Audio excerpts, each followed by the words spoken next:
You know, as I said at the beginning of Mass, our country is being torn apart by the incapacity to reconcile. Only 6 years after our independence, in 1966, some military officers thought that the politicians were not getting things right and staged a coup. That coup set a ball rolling that eventually culminated in the worst massacre and genocide in modern African history, the Nigeria-Biafran War.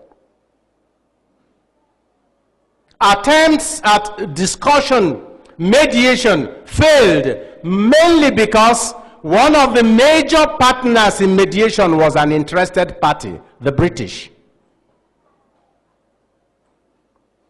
When you are calling those who sell arms, when you are calling those who steal your minerals when you are fighting,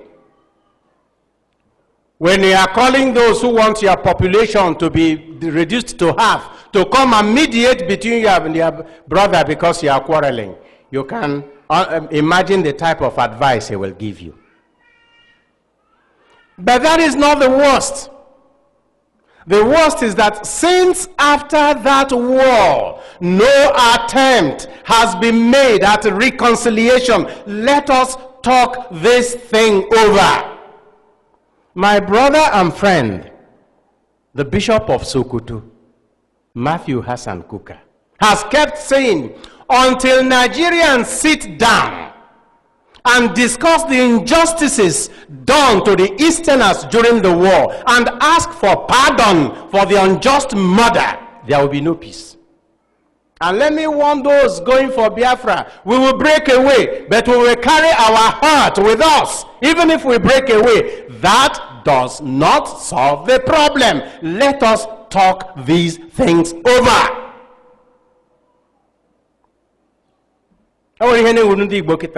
Autonomous community. Autonomous community. Then the gay jugume kana or make a way into autonomous community about. Good ese. No be habele or landu will. I am no walan again with tea. No be habele, as I book, heaven do mamu, kirielile. No be habele, Mogana head, Jericho, I am again with a new. Sick away. Nenugu.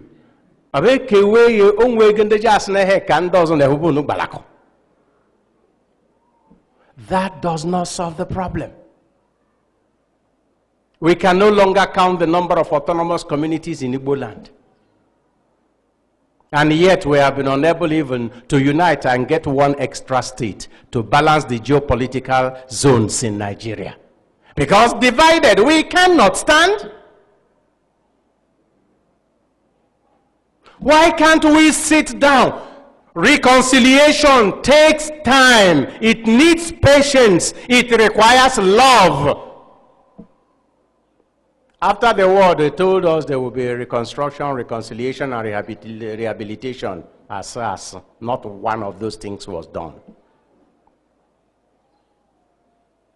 And because we have not been able to talk these things over, the injury that was done to a people is handed from one generation to another generation. Scrapping history from our curriculum in the secondary schools will not solve the problem. The problem will be solved by, let us sit down and talk these things over. And if we can't handle it, we are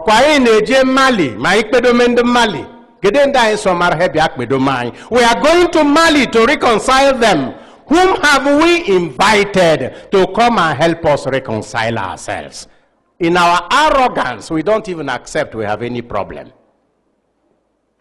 If it doesn't work, invite some people who are more or less neutral, who have nothing to gain by your quarrel or by your reconciliation, except that love is reigning. Invite them to help you look at this.